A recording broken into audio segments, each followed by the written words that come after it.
नमस्कार भगवान श्री रामानुजाचार्य स्वामी जी महाराज की, विश्ववन जगदाचार्य श्री त्रिदंडी स्वामी जी महाराज की। हरि ओम। शांति शांति शांति। फिर माइक बदल दिया क्या?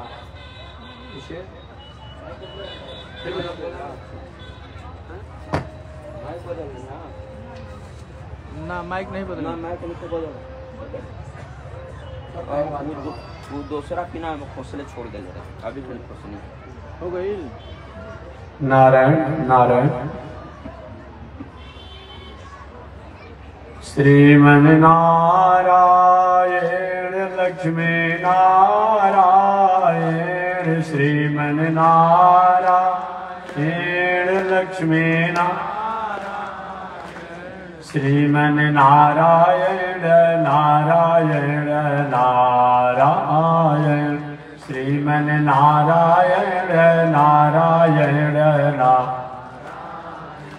श्रीमन नारायण ववतारायण, श्रीमन नारायण ववतारायण, लक्ष्मी नारायण नारायण नारायण, लक्ष्मी नारायण नारायण नारायण, श्रीमन नारायण जगोधारायण,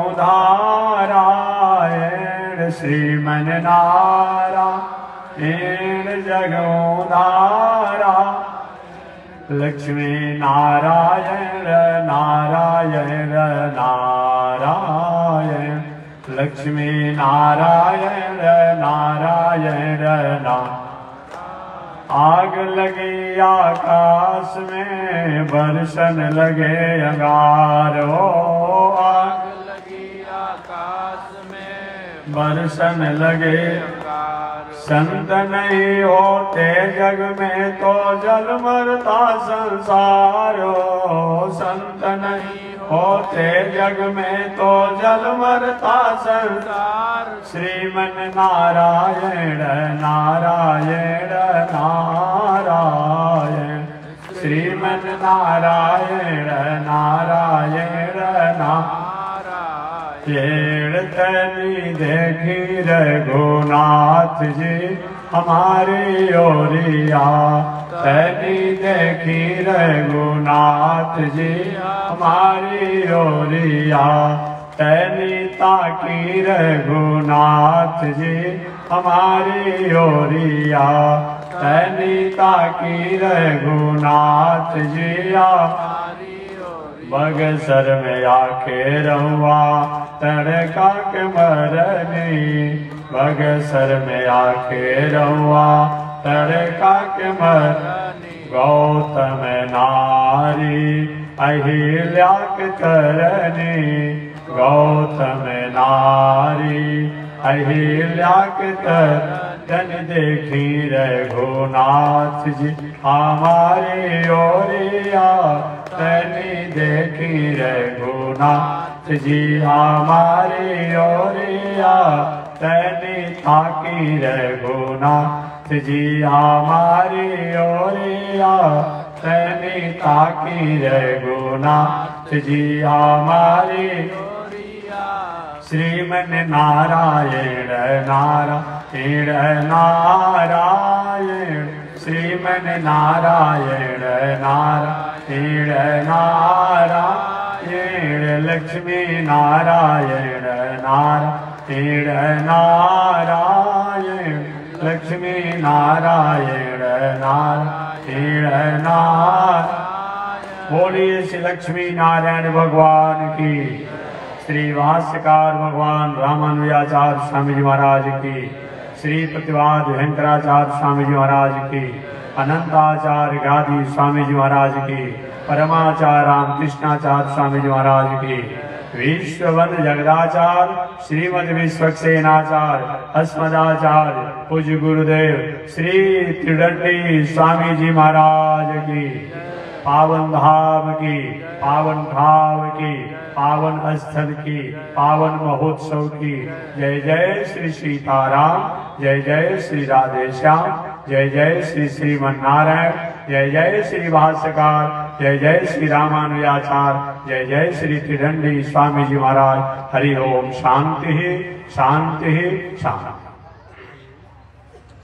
अनंताचार्य कृपया वेदांत द्वयपारगम रामकृष्णाग्र सद्भक्तम विश्वक्सेन मुनिं भजे।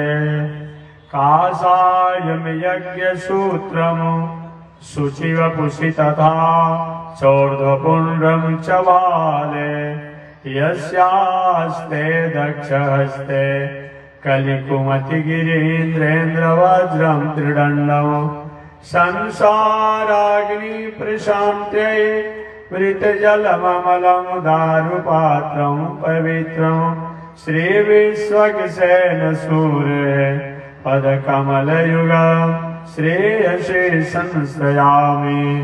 लक्ष्मीनाथ समारम्भां नाथयामुनमध्यमाम् अस्मदाचार्यपर्यन्तां वन्दे गुरो परम्परां। नारायणाय विद्महे वासुदेवाय धीमहि तन्नो विष्णु प्रचोदयात्। महालक्ष्म्यै च विद्महे विष्णुपत्न्यै च धीमहि तन्नो लक्ष्मी प्रचोदयात्। तन्नो लक्ष्मी प्रचोदयात्। परमाराध्य श्री लक्ष्मी नारायण भगवान नित्य वंदनीय पूज्य गुरुदेव श्री त्रिदंडी स्वामी जी महाराज के जुगल चरणों में कोटिशः नमन। भगवत भागवत आचार्य कैंकर्य पारायण महानुभाव, अभी आप हरिद्वार की पावन भूमि से चलकर आए हुए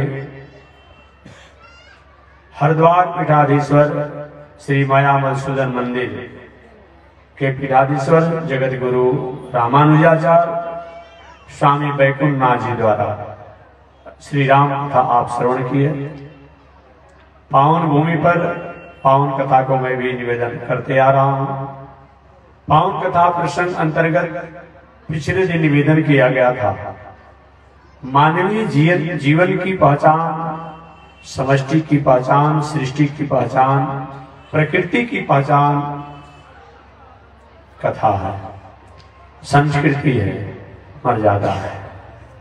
चाहे वो प्रकृति हो उसकी भी पहचान मर्यादा से ही है, चाहे समष्टि हो उसकी भी पहचान मर्यादा से ही है, चाहे सृष्टि हो उसकी पहचान भी मर्यादा से है।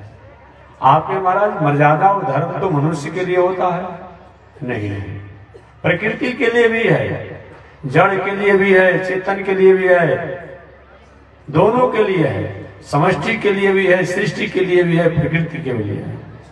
जब जब भी हमने मर्यादा को त्याग किया, मर्यादा को भूला, तब तब हमारे जीवन में शांति, आनंद और हमारी पहचान बिगड़ गई। आप देखेंगे, मैं जड़ से ही पहले निवेदन करूं कि जड़ भी अपनी मर्यादा में कैसे है। ये माइक जड़ है, लेकिन आपने ज्ञान विज्ञान के द्वारा इसको चेतन बना दिया। आप कहते हैं कि माइक बोल रहा है, माइक नहीं बोल रहा है, मतलब जड़ चीज बोलता है क्या? लेकिन अभी वर्तमान समय में जड़ जितना बोल रहा है उतना चेतन भी नहीं बोल रहा है। आप देख लीजिए, जड़ चीज जितना चीजों को पल्लू कहते थे, ये सब खाने कमाने वाले की धंधा है। कहता है कि वर्तमान भूत भविष्य की बात बताता है। अब ऐसा बात आप नहीं कहेंगे। अब जड़ तो जो चीज बता दे रहा है, अभी आप लोग सरकार द्वारा एक प्रक्रियाएं चलाई जाती है किसी के प्रति, जब जांच पड़ताल की, अब कौन टेस्ट कहा जाता है, नर्को टेस्ट, जो कहा जाता है, बहुत कुछ नहीं बताना है। अब समझिए मशीन लगा दिया गया, आपको कुछ खिला पिला दिया गया दवा। अब आपको जो चीज छुपी सी छुपी और गोपनीय बातों को उस मशीन के कारण, उस जड़ के कारण आपको बताने के लिए बाध्य हो जाते हैं। कितना मैं उदाहरण दूंगा, रोज मैं उदाहरण देता हूं कि आपके पास चीफ जो है वो जड़े में है, इतना बोलता है कि हम लोग नहीं बोल पाते हैं। पूरे दुनिया का ज्ञान विज्ञान जो है एक आंगुर का 1 अंगुली चौड़ा और 1 अंगुली लगभग या 2 अंगुली लंबा ये छिप जो है सारे दुनिया का ज्ञान विज्ञान को अपने में रख लिया है, और जब आवश्यकता हो उसको आपको सुना भी देता है। कितना जो है काम कर रहा है। अगर वही चिप में वायरस हो जाए तो कहाँ मिलेंगे। जड़ भी अपनी मर्यादा में है तो उसका आदर है। ये माइक अभी यहाँ आवाज दे रहा है तो ठीक लग रहा है, अब माइक आवाज देना बंद कर भाई जल्दी इसको हंसाती है। लाइट प्रकाश दे रहा है, जड़ है, तब अपनी मर्यादा में तो ठीक लग रहा है। टेलीविजन अपनी मर्यादा में तो ठीक लग रहा है। जो कुछ बहुत जितनी चीज बताया जाए, पर्वत पहाड़ वृक्ष ये सब जो है जड़ है चेतन, ये सब लोग मर्यादा में है तभी उनकी पहचान है। हम मनुष्य अगर अपनी पहचान में न रहे तो क्या मतलब होता है। मैं तो यहां तक कहूंगा कि सृष्टि और समष्टि भी और प्रकृति भी अपनी पहचान है तो मर्यादा के कारण ही है। आपने कभी पढ़ा होगा, पहले पुराने महानुभाव जो होंगे, खड़ा हिमालय बता रहा है डरो नहीं आंधी पानी से, ऐसा कहने को आता था। एक कवि ने भी इस बातों को कहा कि खड़ा हिमालय बता रहा है डरो नहीं आंधी पानी से, अर्थात आपको डरने की बात नहीं है, मैं आपकी रक्षा करने के लिए। एक पर्वत जो है हमारी रक्षा करता है, एक प्रकृति जो है हमारी रक्षा करती है। हम समष्टि और सृष्टि के लोग और मानव कहीं अगर मर्यादा में न रहें क्या मेरी पहचान है। कोयल अपनी ही मिठास में बोलती है, उसकी मर्यादा है। कौवे अपनी वाणी में बोलता है, उसकी पहचान है। बाघ सिंह इत्यादि वो कहीं भाई आपको मैं दुबाहारी बनाना चाहता हूँ, दुर्वासा ऋषि जैसा आपको मैं फलाहारी बनाना चाहता हूँ, तो दूब खाकर रहेगा बाघ, वो अपनी पहचान में है। अगर कहीं मिर्गा को आप मांस दे दीजिए खाने के लिए, मिर्गा खाएगा? नहीं खाएगा। हरी नहीं खाएगा कि नहीं मैं तो दुबाहारी हूं। हम मनुष्य क्या है, हमारी कोई पहचान नहीं है।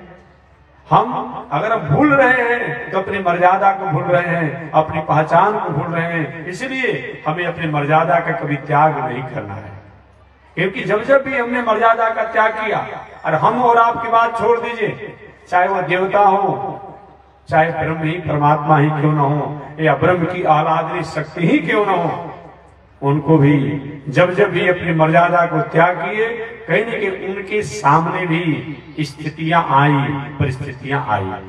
आप पूछेंगे ऐसा कोई इतिहास है? बिल्कुल इतिहास है। अभी एक महीना पहले एक पर्व बीत गया, जो हमारी हर माताएं सनातन परंपरा की जो है वो महोत्सव को अपने अपने घर में करती है। तुलसी जी का विवाह करती है माताएं हमारी घर घर में। कार्तिक में हुआ होगा तुलसी विवाह, तुलसी विवाह करती है। ये तुलसी विवाह में क्या है, आपने सुना होगा, एक बहुत बड़ी मर्यादा में रहने वाली एक नारी थी, जिसका नाम क्या था? आप लोग ही बताइए, कभी हम भी भूल जाएंगे तो। क्या उसका नाम था? वृंदा जी। एक वृंदा नाम की, भले ही वो दैत्य राक्षस की पत्नी थी, जलंधर राक्षस की पत्नी थी, लेकिन मर्यादा में रहने वाली थी, मर्यादा का पालन करती थी। भगवान के प्रति भी प्रेम था, देवताओं के प्रति भी प्रेम था, और पति भले ही चाहे जैसे भी हों, लेकिन उनसे अलग और किसी के प्रति उनकी भावना उस प्रकार से नहीं थी जैसे कि पति की प्रति भावना होती है। बाकी तो माताओं को अपने परिवार के सदस्य जो भी हों, उनको उचित मर्यादा के अनुसार व्यवहार होना ही चाहिए। यही तो हमारी संस्कृति है, यही हमारा संस्कार है। पतिव्रता नारी का मतलब ये नहीं होता है कि अपने पति जी को तो ओम जय पति देवा, ओम जय पति देवा, और देवर को ससुर भसुर को डंडा लेकर खदेड़, ये थोड़ी पतिव्रता नारी का मतलब होता है। ये पतिव्रता नारी का मतलब नहीं होता है।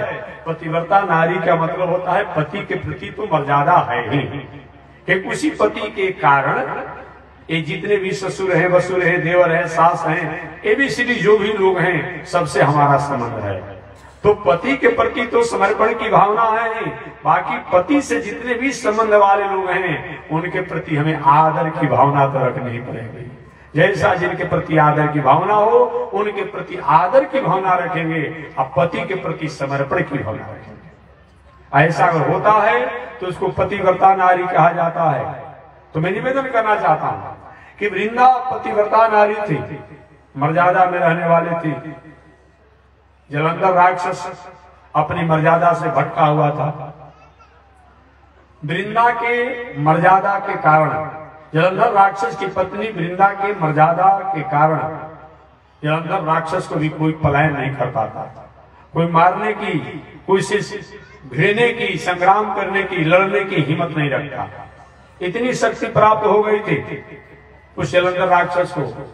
एक बार सभी देवता लोग भगवान श्रीमन नारायण, जिनको हम लोग श्रीमन नारायण भी कहते हैं, लक्ष्मी नारायण कहते हैं, उनको हम लोग विष्णु भगवान भी कहते हैं, और वही जब त्रेता युग में आते हैं उनको राम जी भी कहते हैं, और वही जब द्वापर युग में आ जाते हैं तो उनको हम लोग कृष्ण भी कहते हैं, वही जब सतयुग में आते हैं तो उनको बावन भगवान भी हम लोग कहते हैं, वही नरसिंह भगवान भी कहलाते हैं। देखिए, अवतार अलग अलग हो सकता है, अवतार अलग अलग हो सकता है, अलग अलग अवतारों की अलग अलग शक्तियां और कला हो सकती है, परंतु ब्रह्म में कोई भेद नहीं है, कोई अंतर नहीं है। याद रखिएगा, आटा का चाहे आप कचौड़ी बना लीजिए, पूरी बना लीजिए, रोटी बना लीजिए, और भी आटा के अनेक भोजन के व्यंजन बना लीजिए, लेकिन गेहूं अगर नहीं रहेगा, आटा नहीं होगा, तो आटा और गेहूं द्वारा जो भी व्यंजन बनने वाले हैं वो नहीं बन पाएंगे। चावल के अनेक व्यंजन बना लीजिए, खीर बना लीजिए, खिचड़ी बना लीजिए, चावल बना लीजिए, और जो बनाना बनाइए, लेकिन धान और चावल न हो, क्या भोजन के व्यंजन बनेंगे? नहीं बनेंगे। वही बात है, भगवान नारायण के अलग अलग नाम हो सकते हैं, उस नाम के अनुसार, उस काल के अनुसार और भक्तों की पात्रता के अनुसार अलग अलग कृपा के गुण भी हो सकते हैं, लेकिन ब्रह्म तत्वों में कोई भेद नहीं है। अगर ऐसा भेद कोई करता है तो साई ब्रह्म तत्वों को और वेद, उपनिषद, इतिहास, पुराण को जान करके भी अपने को अनजान समझ रहा है। और मैं बहुत कुछ तो नहीं कहूंगा, इसलिए ये ब्रह्म में कोई भेद नहीं है। ईश नारायण श्रीमान क्षीरादमनिकेतन नाग पर्यंक मुस्त्रिज्य यागतो मथुरामपुरे। ईश नारायण श्रीमान, वही नारायण। कौन नारायण है? नारायण नित्यानम ऐनम इति नारायण पदम, जो नित्य वस्तुओं की ऐन है। नित्यो नित्यानाम चेतन चेतना नाम एको बहुनाम, वेदांत दर्शन उपनिषद इत्यादि ये कथन करते हैं। नित्यो नित्यानाम चेतन चेतना नाम एको बहुनाम, वह ब्रह्म, वह परमात्मा, वह नारायण है। नारायण का मतलब क्या होता है? नार कहा जाता है नित्य वस्तुओं को, नार कहा जाता है नित्य वस्तुओं को। नित्य का मतलब क्या होता है? जो हम देखते हैं, जो सुनते हैं, जो समझते हैं, जहां तक हमारी दृष्टि जाती है, जहां तक हमारा मन जाता है, जहां तक हमारी बुद्धि जाती है, या मन बुद्धि चित्त जहां तक नहीं भी जाती है, जो भी सृष्टि और समष्टि है, उनको नार कहा जाता है। और उन नार के जो कारण है, जो प्रोडक्ट हैं, जो उसके प्रोप्राइटर हैं, जो उसके मेकर हैं, उनको हम लोग नारायण कहते हैं। और ऐसे एक और भी अच्छी बात है, कोई बनने वाला बनाने वाला नहीं होता है, कोई बनाने वाला बनने वाला नहीं होता है। जैसे सोना का आभूषण आप बनाएंगे तो सोना का कारीगर जो है, स्वर्णकार जो है, वह सोना नहीं होता है। मिट्टी के पात्र बनाने वाला वह मिट्टी नहीं होता है, मिट्टी का कलाकार हो सकता है, कारीगर हो सकता है, लेकिन भगवान का है वो हैं भी और उसमें रहते भी हैं। एक काम ब्रह्म के साथ होता है, ईश्वर के साथ होता है, परमात्मा के साथ होता है। इसीलिए तो कभी कभी देवता लोग भी भ्रमित हो जाते हैं। अरे और किसकी बात छोड़ दीजिए, सती जी भ्रमित हो गई यही नहीं समझने के कारण।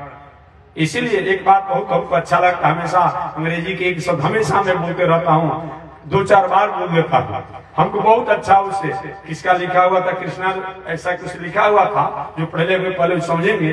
उसने बहुत अच्छा एक बात लिखा कि all thing bright and beautiful, all creature great and small. ये बात बहुत अच्छा हमको लगा। हमने पढ़ा तो और शब्द बहुत उसमें थे, लेकिन हमको ये शब्द जो है बहुत उसका अच्छा लगा। कम से कम एक विदेशी एक लेखक जो है, एक रचनाकार जो है, वो भी ये बात को कहता है। और हमारे देश के रहने वाले लोग कहते हैं क्या भगवान होता है क्या? क्या ईश्वर होते हैं क्या? क्या देवता होता है क्या? क्या दुनिया को बनाने वाले होते हैं क्या? अरे दुनिया के बनाने वाले नहीं होते हैं तो आप बनाए हैं कि आप लोग बनाए हैं? कौन आपको बनाया है? इसलिए all thing bright and beautiful, all creature great and small, छोटे बड़े सुनहले चमकीले जो कुछ भी दुनिया में है उसका कोई कोई सृजनहार निर्माण करता है। उन्हीं को हम गॉड, लॉर्ड, ईश्वर, परमात्मा, भगवान राम कृष्ण के नाम से जानते हैं। तो मैं निवेदन करना चाह रहा था कि वह भगवान नारायण के पास सभी देवता लोग गए और जाकर के प्रार्थना के, प्रभु जलंधर राक्षस के प्रभाव को हम सहन नहीं कर पा रहे हैं, कोई उपाय कीजिए, अन्यथा हम देवता जीते जी मर जाएंगे। भगवान श्रीमन नारायण विष्णु ने कहा कि हम क्या कर सकते हैं, मेरा भी कुछ बस नहीं चलने वाला है। जलंधर राक्षस पर अनुशासन करना तो मेरा अधिकार बनता था, लेकिन उसकी पत्नी मर्यादा में रहने वाली है और पत्नी की मर्यादा के कारण मैं कुछ नहीं कर पाऊंगा। देवताओं ने कहा प्रभु कोई तो उपाय कीजिए, हम जीते जी मर जाएंगे। भगवान ने क्या किया, अपनी ब्रह्म तत्व, अपनी मर्यादा तत्व को थोड़े से नीचे आकर के, देवताओं के कहने में आकर के, देवताओं की भावना में आकर के, और ब्रह्म अपनी मर्यादा से हमें ही बताना है कि ब्रह्म भी अगर अपनी मर्यादा से थोड़ा सा खिसकते हैं तो उनको भी विषम परिस्थितियों का सामना करना पड़ता है, यही हमें सिद्ध करना है। तो वह ब्रह्म, वह परमात्मा, वह नारायण देवताओं की भावना में आ गए और भावनाओं में आकर के और जलंधर राक्षस पर अनुशासन करने के लिए, दंड देने के लिए उन्होंने जलंधर राक्षस का भेष बना लिया। वस्त्र थे नहीं, भेष बना लिए और वृंदा के पास गए। कुछ देरों के लिए वृंदा तो संकोच में पड़ गई, मेरे पति। पुनः उसको एक नहीं, ये मेरे पति नहीं है, ये तो स्वयं विष्णु है, स्वयं भगवान नारायण है। मेरी मर्यादा को चंचल करने के लिए, देवताओं के मंगल करने के लिए मेरे पास आए हैं। वृंदा पहचान गई भगवान नारायण को, कहा कि प्रभु आप मेरे पति जलंधर राक्षस का भेष बनाकर आए हैं, तो मैं आपको साप तो नहीं देती हूं, लेकिन आपने मुझे वर्ण करने के लिए देवताओं के कहने में आए हैं, तो चलिए आप अगले जन्म में पत्थर बन जाइएगा और मैं तुलसी वृक्ष बन जाऊंगा। वही जलंधर राक्षस की पत्नी वृंदा के वचनों को पूरा करने के लिए भगवान को अगले जन्म में इस शालिग्राम भगवान बने, जो कि रोज हम लोग पूजा करते हैं। ओम कृष्णाय नमः, ओम नारायणाय नमः, माधवाय नमः। देखिए एक बात और मैं कहूँ, ये तीर्थ रोज जो आप लेते हैं मंदिरों में, ये भगवान जो है मूर्ति वाले भगवान, इनका नहीं, विशेष करके जो शालिग्राम भगवान को लिया जाता है। ये भगवान को तो कभी कभी 10 दिन पर, 15 दिन पर कोई उत्सव महोत्सव में स्नान कराया जाए तब इनका हम ले पाएंगे, लेकिन ये शालिग्राम भगवान का जो है ये तीर्थ हम लोग रोज लेते हैं। यही शालिग्राम भगवान है, ये दूसरे नहीं है। एक पतिव्रता नारी के वचनों को पूरा करने के लिए भगवान सब अपनी मर्यादा से हट करके और उनको एक शालिग्राम भगवान बनना पड़ा। तो मैं निवेदन करना चाहता हूं कि अगर ब्रह्म भी अपनी मर्यादा से थोड़ा सा उदास होते हैं तो उनको भी ये संसार में वह सूचक के रूप में, चिन्ह के रूप में आना पड़ता है। उदाहरण के रूप में शालिग्राम भगवान, शालिग्राम भगवान। इसलिए जब जब भी हम अपनी मर्यादा को त्याग करते हैं, अपने संस्कृति को त्याग करते हैं, अपने संस्कार को त्याग करते हैं, हमारे जीवन में उदासी होती है। जितना भी आपके जीवन में साधन बढ़े, संसाधन बढ़े, सुविधा बढ़े, भगवान के पास है खूब आप दिन दुना रात चौगुना फलिए फूलिए बढ़िए विकसित होइए, लेकिन कभी भी अपनी मर्यादा से अलग आप मत होइए। माता पिता की सेवा, गुरुजनों की सेवा, सज्जनों की सेवा, जो भी आवश्यकतामंद है, भगवान ने आपको धन बल पद प्रतिष्ठा दिया है, उसके द्वारा आवश्यकतामंदों की आप सहायता करें। जो आपकी सामर्थ्य है, ऐसा अगर नहीं होता है तो हमारे पास, हमेशा मैं कहता हूं, कोई चीज हमारे पास रहा है और रहेगा, न रहा है न रहेगा। धनानि भूमौ पशवस्य गोष्ठे नारी द्वारे जना शमशाने। ये धन संपत्ति तो यही रह जाती है, किसी के साथ जाती नहीं है और गई भी नहीं है। धनानि भूमौ पशवस्य गोष्ठे नारी द्वारे जना शमशाने। धनानि भूमौ, ये धन संपत्ति तो यही रह जाती है, किसी के साथ जाती नहीं है और गई भी नहीं है। अरबपति आदमी हो, करोड़पति आदमी हो, एक भी बता दी किसी व्यक्ति का नाम कि उनके मरने के बाद उनके बेटा, उनके नाती, उनके और परिवार के लोग कहे बाबा जी, ये पिताजी, ये अमुक है, हमारे अभिभावक, मैं आपके हाथ में 5 लाख का चेक दे रहा हूँ कि रास्ते में पॉकेट खर्चा काम करेगा। ऐसा हुआ है क्या? नहीं नहीं, बल्कि ये दुनिया के लोग क्या करते हैं, अगर कोई चला जाता है, मर जाता है, कहीं किसी को नामनी नहीं कराया है, धनी मानी आदमी है, तो लोग सादा कागज पर दस्तखत करा करके 2-4 को पन्ना रख लेता है कि कहीं नामनी नहीं किए होंगे तो यही कागज दिखा करके मजबून बना करके और आगे का काम आएगा। धनानि भूमौ पशवस्य गोष्ठे, ये धन संपत्ति यही रह जाती है, ये हमारे साथ नहीं जाती है। गाड़ी घोड़ा भी यही रह जाता है, हमारे साथ नहीं जाता है। पत्नी जो है हमारे साथ नहीं जाती है, वो अभी रह जाती है, वो अभी रह जाती है। धनानि भूमौ पशवस्य गोष्ठे नारी द्वारे, नारी भी घर के द्वार तक रहती है, वो अभी साथे नहीं जाती है। जना शमशाने, और बंधुजन जो है वो शमशान तक ही जाते हैं, कोई हमारे साथ जाता नहीं है। लेकिन हमारे साथ जाता कौन है? धर्मानुगच्छति जीव एक लोका, एकमात्र हमारी मौलिकता, हमारी मर्यादा, हमारी नैतिकता, हमारा संस्कार, हमारी संस्कृति, हमारा व्यक्तित्व, यही हमारे साथ है और साथ जाता है। इसलिए चाहे जीवन में विषम परिस्थितियां आती है, कभी हम ऊंचाई पर रहेंगे, कभी नीचे रहेंगे, लेकिन कभी भी अपनी मर्यादा को और व्यक्तित्व को खोना नहीं चाहिए। यही मानव की पहचान है, यही समष्टि की पहचान है, यही सृष्टि की पहचान है, यही प्रकृति की पहचान है। देखिए, सृष्टि प्रकृति की बात इसलिए मैं करता हूं कि आपके घर बनाया आपने, छड़, सीमेंट, बालू, ईटा, गिट्टी इत्यादि द्वारा आपने मकान बनाया। इंजीनियर लोग उसको 100 वर्ष का उम्र तय किया, 200 वर्ष का किया, 500 वर्ष का किया, और जब ही उसका उम्र जब समाप्त इंजीनियर के अनुसार होता है तो क्या होता है, अब धीरे धीरे से तोड़वा करके आप हटा देते हैं। एक जड़ भी जब अपनी मर्यादा से हटता है, अपने व्यक्तित्व से हटता है, तो उसको भी हम छोड़ देते हैं। हम मनुष्य जो है, अगर हम अपने व्यक्तित्व को, मर्यादा को छोड़ देंगे तो क्या हमारी पहचान रहेगी? कभी नहीं रह सकती है। इसलिए जीवन में हमें व्यक्तित्व और मर्यादा का कभी भी त्याग नहीं करना चाहिए। ये सूर्य चंद्रमा अपनी मर्यादा में है, आज उनका हम आदर करते हैं, तो हम संसार के लोग अगर अपनी मर्यादा में नहीं रहे तो हमारी पहचान क्या बचेगी? अतः कभी भी अपने व्यक्तित्व और मर्यादा का त्याग नहीं होना चाहिए।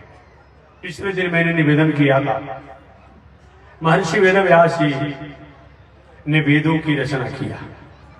वेदों की रचना करने के बाद भी व्यास जी को आत्मतोष नहीं मिला, आनंद नहीं मिला।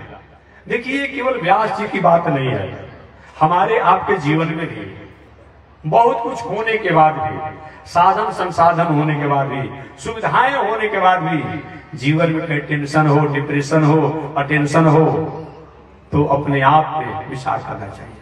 अभी 2-4 दिन पहले एक महोदय जी ने हमसे पूछा कि महात्मा जी शांति का क्या उपाय है। हमने कहा हम तो नहीं समझते कि शांति का कोई उपाय है।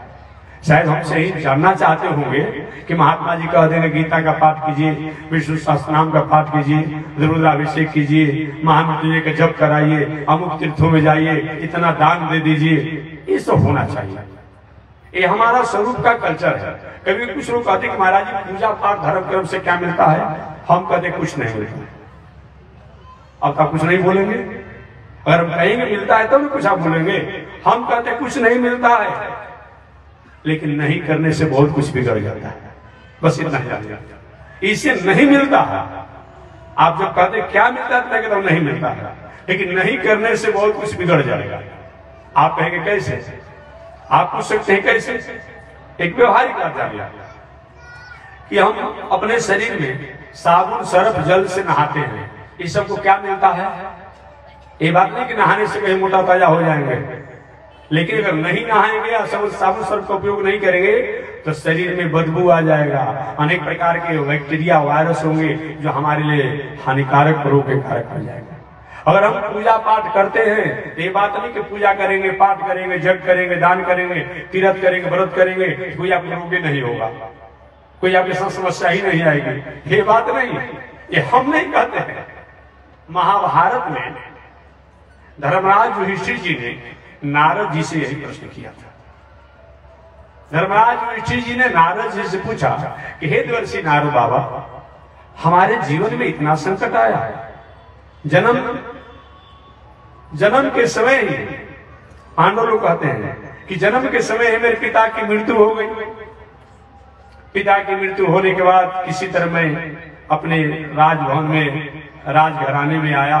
वहां आने के बाद बचपन में ही था कि अपने ही लोगों द्वारा, अपने अभिभावकों द्वारा हमें मारने का, परेशान करने का अनेक षड्यंत्र किया गया पांडवों के साथ। कभी विष मिश्रित लड्डू खिलाया गया, कभी पहाड़ों से गिराया गया, कभी आग से जलाने का, कभी अनेक उपक्रम किया गया। वहां से चलिए किसी तरह हम लोगों ने जीवन जिया और जीकर किसी तरह जीवन जीना चाहते थे, उसमें भी अनेक प्रकार के अपने ही लोगों द्वारा हमें मारने का षड्यंत्र किया गया। सब कुछ होने पर किसी तरह हमारा कुछ राज मिला भी पंचायती में। तो राज मिलने के बाद हम राजकाज की व्यवस्था करते थे, अचानक हमारे ही अभिभावकों द्वारा हमें धूत क्रीड़ा में, जुआ में हमें हरा करके और हमारी संपत्ति को ले लिया गया। 14 वर्षों तक वनवास की बात आई। मैं यही वनवास से हम लोग लौट करके आए, अपना राज की इच्छा किया, चाहना किया, हमारा हक होना चाहिए। नहीं देने के लिए हमारे ही लोग तैयार हुए, हमारे भाई, लेकिन नहीं दे पाऊंगा। संग्राम हुआ और संग्राम में हमेशा मैं कहता हूं, अभी तक वर्तमान समय में महाभारत संग्राम में जितना नरसंहार हुआ, अभी हमारे भारतवर्ष की उतनी जनसंख्या नहीं है। 1 अरब 66 करोड़ 20 लाख 10,000 नरसंहार हुए थे। इतना बड़ा नरसंहार एक युद्ध में और 18 दिन के युद्ध में जल्दी सुनने को नहीं मिलता है। और किसी काल में हुआ होगा, भगवान श्री राम और रावण के काल में हो सकता है, लेकिन ऐसे समान अभी 5,000-6,000 वर्षों के भीतर में ऐसा नहीं देखा जाता। मात्र 10 लोग ही बचे थे उस महाभारत संग्राम में, मात्र 10 लोग बचे थे। 5 पांडव, भगवान श्री कृष्ण 6 हो गए, कृतवर्मा 7, सात्विकी 8 और कृपाचार्य 9 और शायद अश्वत्थामा। गलती होगा तो मैं महाभारत पर प्रस्तुत कर लीजिएगा। यही 10 लोग बचे, बाकी सब लोग मारे गए। इतना बड़ा महाभारत संग्राम हुआ। पांडव लोग कहते हैं इसके बाद अश्वत्थामा द्वारा मेरे 5 पुत्रों की हत्या कर दिया गया। 5 पुत्रों की हत्या कर दिया गया। जीवन में दुख के अलावा और कुछ हमारे पास मिला क्या? श्री नारद जी ने कहा, हे पांडव, हे युधिष्ठिर, आप अपने दुख की बात क्या करते हैं? भगवान श्री राम के इतिहास में देखिए ना, आज दुनिया के सबसे बड़े भगवान बने हुए हैं। सब चाहता है, देखिए आज भले राम जी का कोई विरोधी बन जाए, लेकिन राम का विरोधी बनने पर तैयार है लोग, लेकिन राम की मर्यादा हमारे घर में हो इसके लिए बहुत इच्छुक है। राम मर्यादा का मतलब क्या होता है? जिन्होंने खान पान से लेकर के, उठन बैठन से लेकर के, रहन सहन से लेकर के अगर कुछ हो तो ये राम जी की है। आज जनता दरबार लगती है, ये जनता दरबार भगवान श्री राम ने प्रथम बार किया था। उनके दरबार में रोज सबकी बातों को सुनी जाती थी। ये किसका है? ये भगवान श्री राम का है, ये भगवान श्री राम की है। अपनी पत्नी की मर्यादा में रहना ये क्यों ने भगवान श्री राम का है। हर प्रजा की बातों को सुनना ये भगवान श्री राम की है। और कभी भी हमारी अस्मिता से, कहीं हमारी मर्यादा से कोई खिलवाड़ करेगा, उस पर अनुशासन होना भी ये भगवान श्री राम का संदेश है। तो भगवान श्री राम के इतिहासों को नारद जी ने बताया कि भगवान श्री राम के जीवन में कहीं कभी सुख मिला नहीं मिला। आप सुने होंगे अभी युवराज भी नहीं हुए थे, युवावस्था को नहीं प्राप्त किए भगवान श्री राम, और उनको एक ऋषि के आश्रम पर आना पड़ा। और भी सामान्य ऋषि नहीं, विश्वामित्र बाबा। और विश्वामित्र बाबा के यहाँ ठीक है, गुरुकुल में बहुत से लोग जाते हैं, आज भी पढ़ते लिखते हैं बालक लोग, लेकिन गुरुकुल में पढ़ने के लिए कम गए। ऐसे असुरों से संग्राम करने के लिए राम जी को आना पड़ा, लक्ष्मण जी को आना पड़ा, जो कि दुराधर्ष राक्षस थे। मारी, सुबाहु, ताड़का इत्यादि कोई समान राक्षस नहीं थे, इनका बहुत बड़ा नाम था। और एक बात और मैं बताऊं, ये रावण द्वारा प्रेषित जो राक्षस थे मारी, सुबाहु, इनका एक जो आडा केंद्र जो था वो बक्सर था, एक आडा जो था उधर नासिक पंचवटी था, सब जगह उसका साम्राज्य था। ऐसे उस मारी सुबाहु से संग्राम करना पड़ा, भगवान श्री राम ने उसका मुकाबला किया। चलिए वहां से आगे बढ़े, अहल्या आश्रम पर आए। गौतम ऋषि के शाप के कारण जो नारी होने पर भी पाषाणवत हो गई थी, जैसे कुछ लोग आज भी कोई निश्चेष्ट हो जाता है, बेहोश हो जाता है, बहुत दिनों तक 6 महीना साल भर तक मूर्छित ही रहता है, निश्चेष्ट हो गई थी। ऐसे अहल्या को अब विश्वामित्र बाबा ने कहा, रघुनंदन इस पर आप कृपा कीजिए। भगवान श्री राम ने कहा, अरे गुरु जी आपके सामने और मुझे आदेश दिया जा रहा है, आप ही कर दीजिए उद्धार। विश्वामित्र बाबा रोने लगे, रोने लगे।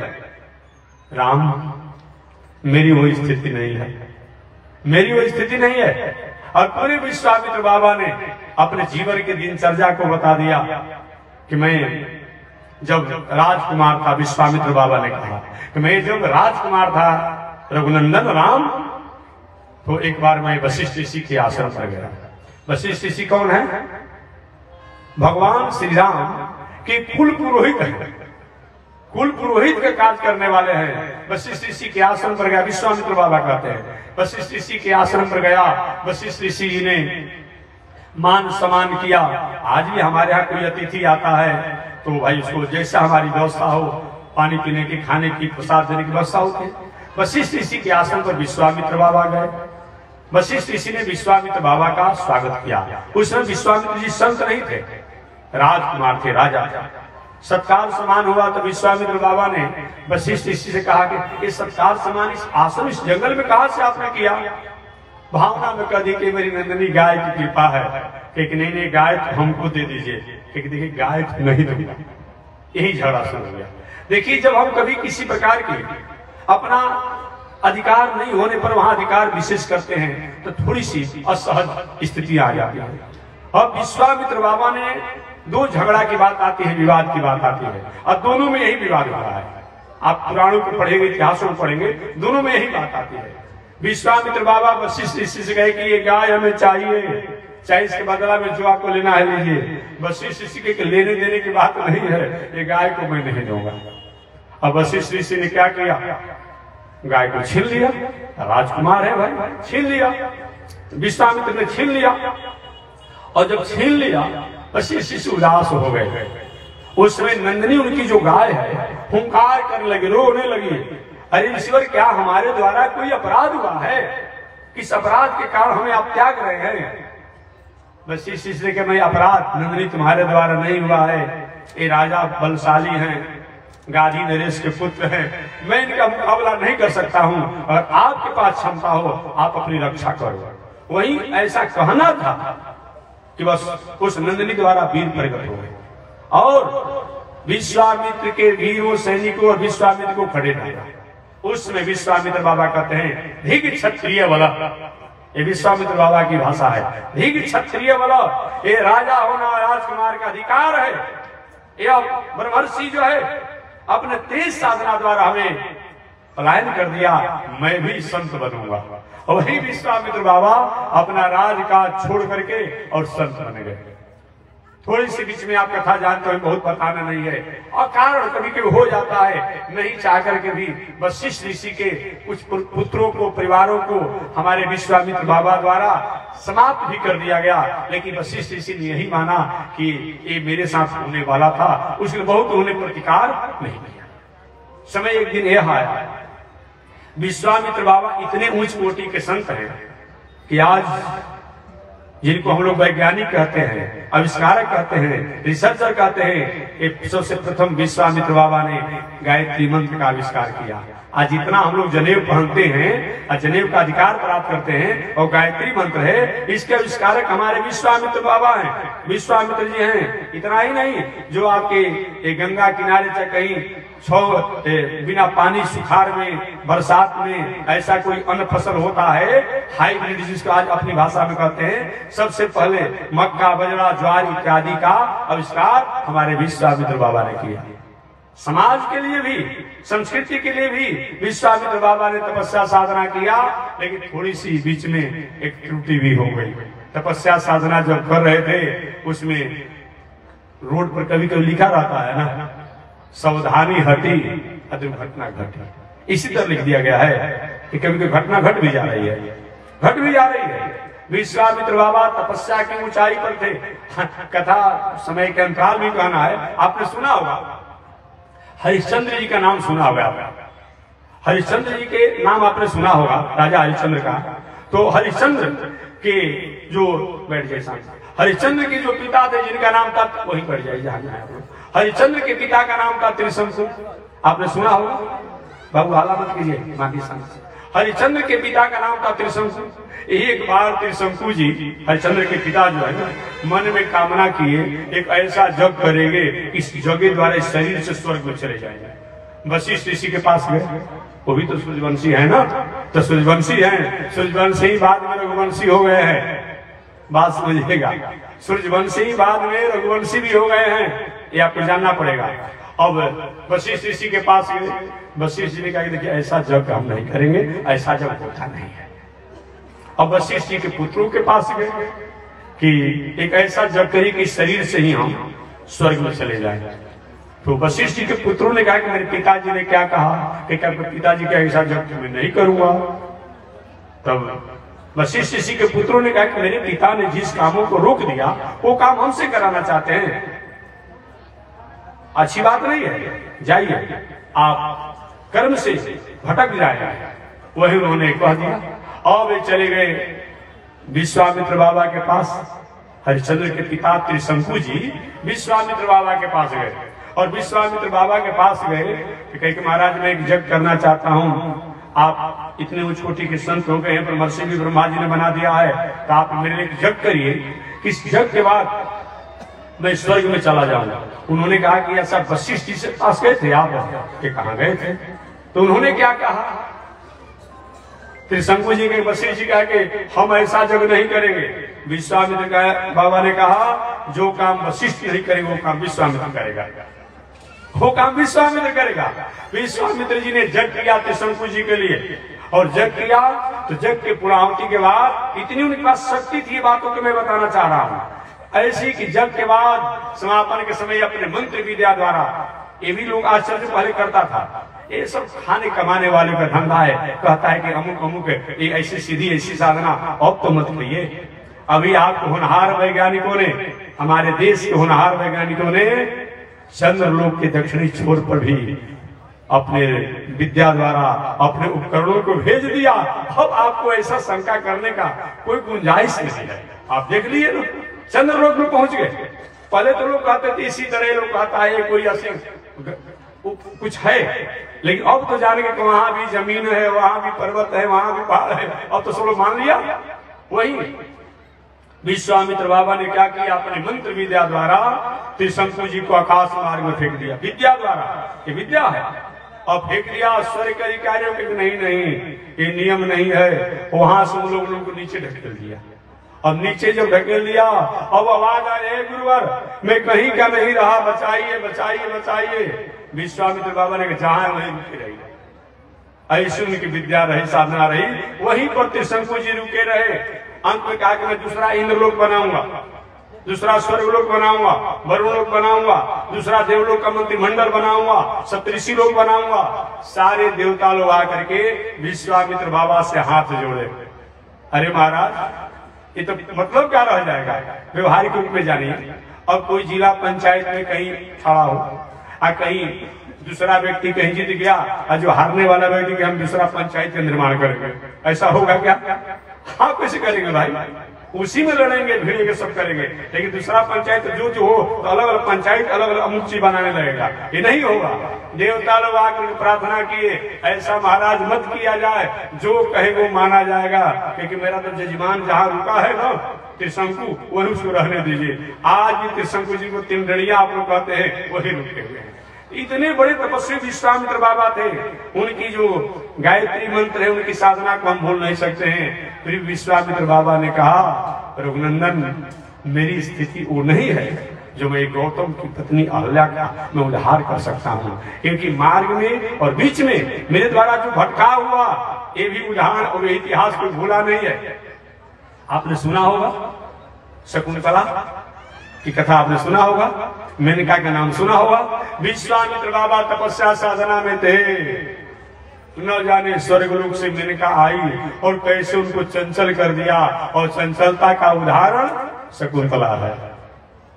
इसलिए संत महात्माओं को भी, महापुरुषों को भी बताया जाता है। और कितना भी साधक हो, पूजा करते हो, पाठ करते हो, जग करते हो, दान करते हो, तीर्थव्रत करते हो, लेकिन थोड़ी सी आपका इंद्रिय संयम अगर नहीं रहेगा तो कहीं न कहीं भटकने की संभावना हो सकती है। ये विश्वामित्र बाबा के उदाहरण द्वारा हम और आप जानते हैं। विश्वामित्र बाबा ने कहा कि रघुनंदन वो अभी मेरी स्थिति नहीं है, आप ही उद्धार कर दीजिए। भगवान श्री राम ने अहल्या जी का ऊपर कृपा किया, अहल्या जी अपने स्वरूप में हुई। आगे गए जनकपुर में, वहां भी देखिए कोई समाधान करता है उसको पुरस्कार दिया जाता है।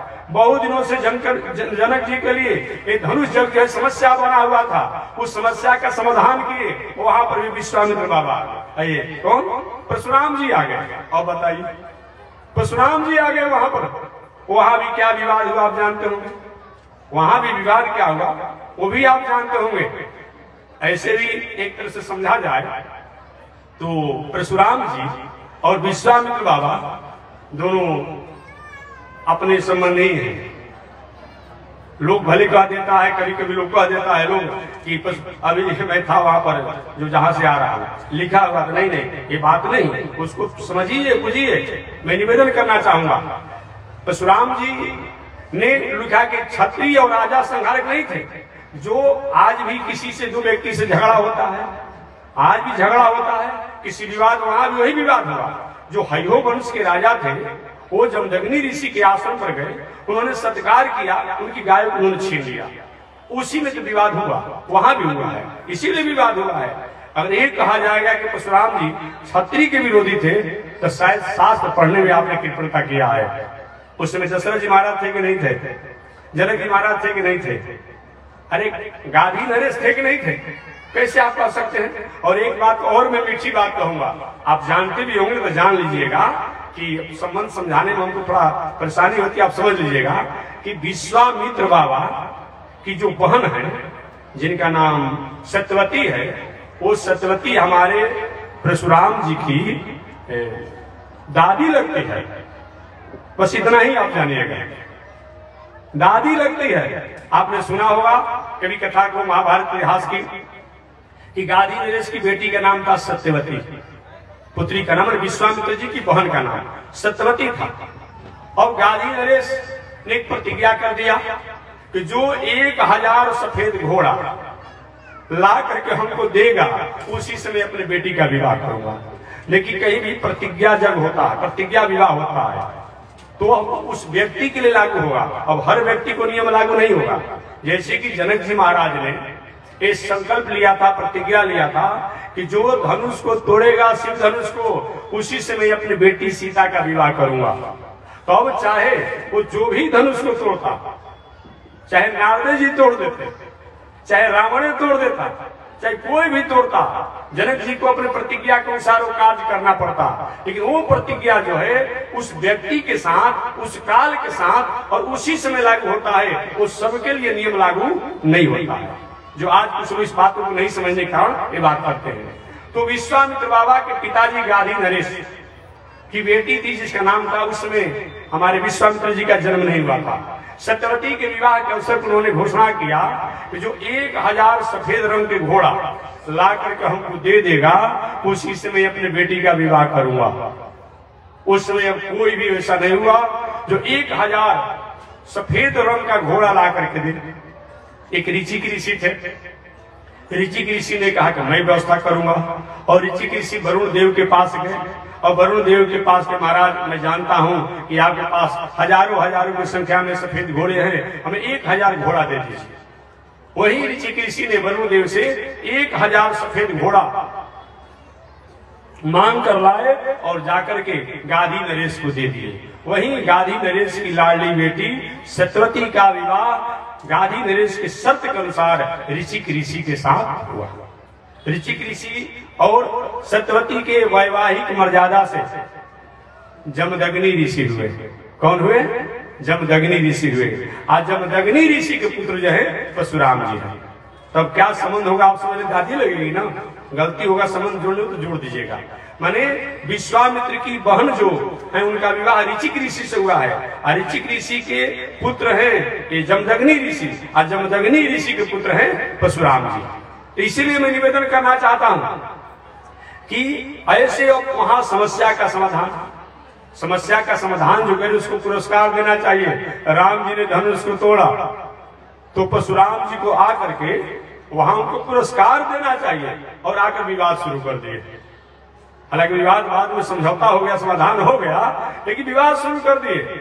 चलिए भगवान वहां से लेकर चले। तो और बात सुनिए, वहां जब परशुराम जी गए अब राजा लोग भी अकारण विरोध शुरू कर दिया कि राम जी धनुष तोड़ दिए तो क्या हुआ, हम सब लोग सीता को छीन लेंगे। भला ऐसा होता है जी? ये तो वही ना बात है जैसे कोई परीक्षा देने वाले विद्यार्थी परीक्षा दे और जो पास करने वाले विद्यार्थी हो कि उसे सर्टिफिकेट हम फाड़ देंगे। ये भला ऐसा होता है क्या? यही हाल हुआ। अब लोग हम छीन लेंगे। वहां भी समाधान हुआ। भगवान श्री राम सीता जी को लेकर के अयोध्या में आए। अब कुछ ही दिन रहे कि अयोध्या में एक उपक्रम फैल गया, मंथरा। देखिए मंत्री को अब सलाहकार जो होना चाहिए वो अच्छा रखना चाहिए। याद रखिएगा, मंत्री का मतलब क्या होता है? जो जिसकी मंत्रणा से समाज का, राष्ट्र का कल्याण हो, मंगल हो, उसी को मंत्री कहा जाता है। ऐसे मंत्री होना चाहिए। अब मंत्रणा ने कई को ऐसा मंत्रणा दिया कि अकाल राम जी को वनवास जाना पड़ा। आप कथा सुने होंगे। और वनवास 14 वर्षों तक रहना पड़ा। उसके बीच में विषम परिस्थितियों का सामना करना पड़ा। वहां से अनेक राक्षसों के वध करने के बाद लौट करके भगवान श्री राम जब अयोध्या में आए तो कुछ ही दिन आनंद के जीवन जीना चाहते थे कि एक अपने ही प्रजा द्वारा लोकापवाद कर दिया गया। भगवान ने उस लोकापवाद को उन्मूलन करने के लिए सीता जी को दूसरी बार भी त्याग किया। जो वाल्मीकि ऋषि के आश्रम में जाकर के सीता जी ने रहा। और आप जब भगवान श्री राम को देवताओं द्वारा, ऋषियों द्वारा बताया गया सीता में कोई दोष नहीं है, पुनः सीता जी की परीक्षा हुआ और सीता जी इस पृथ्वी में समाहित हो गई। भगवान श्री राम के जीवन में एक दिन भी शांति मिला, लेकिन मुस्कान को देखिए, हमेशा प्रसन्न रहे, हमेशा प्रसन्न रहे। वो इसी कथा को नारद जी ने धर्मराज युधिष्ठिर को बताया। हे युधिष्ठिर, आप अपनी बात क्या करते हैं? आप अपनी बात क्या करते हैं? भगवान श्री राम के इतिहास को पढ़िए कि जीवन में एक दिन भी खुशहाली नहीं रहा, लेकिन मुखमंडल पर हमेशा प्रसन्नता रही। यही मानव की पहचान है, यही हमारी संस्कृति है, यही हमारा मर्यादा है। अतः हमें जीवन में विषम से विषम परिस्थितियां आएगी। उन विषम परिस्थितियों में भी हमें कभी ये मानना होगा कि जो भी हो रहा है उसको हम टाल नहीं सकते हैं, और जो नहीं होने वाला है उसको हम आगे बढ़ा नहीं सकते हैं। ये विचार करके धीर पुरुष और वीर पुरुष को धैर्यता का धारण करना चाहिए। क्योंकि धार्मिक व्यक्ति का, सज्जन पुरुष का 4 लक्षण बताया गया है। विपत्ति धैर्य मथा अभ्युदय क्षमा षड शिवाक पटुता जुधि विक्रम। ये संत महात्मा महापुरुषों का, सज्जन व्यक्तियों का ये लक्षण होता है। चाहे धोती कुर्ता में हो, पैजामा कुर्ता में हो, फुल पैंट कुर्ता में हो, गृहस्थ आश्रम में हो, विरक्त आश्रम में हो, ये 4 गो आचरण या 4 गो स्वभाव जिस मनुष्य में पाया जाए वह सज्जन पुरुष है। क्या चीज? विपत्ति धैर्य मथा, विपत्ति में धैर्य को धारण करना, विपत्ति धैर्य। मथा उदय क्षमा, धन जन पद प्रतिष्ठा मिल जाए तो क्षमा होना चाहिए। क्षमा बड़न को चाहिए, छोटन को अपराध। कहीं छोटे छोटे बातों के लिए हमें बहुत उलझना नहीं है, थोड़ा डांट फटकार तो होना ही चाहिए। डांट फटकार भी नहीं होगा तभी मर्यादा अनुशासन बिगड़ जाएगा, लेकिन क्षमा होना चाहिए। हमारे धन द्वारा, हमारे बल द्वारा, हमारे पद द्वारा कहीं समाज का, राष्ट्र का, प्रकृति का, समष्टि का, सृष्टि का, मानव का मंगल होता हो, ये भी हमें करना चाहिए।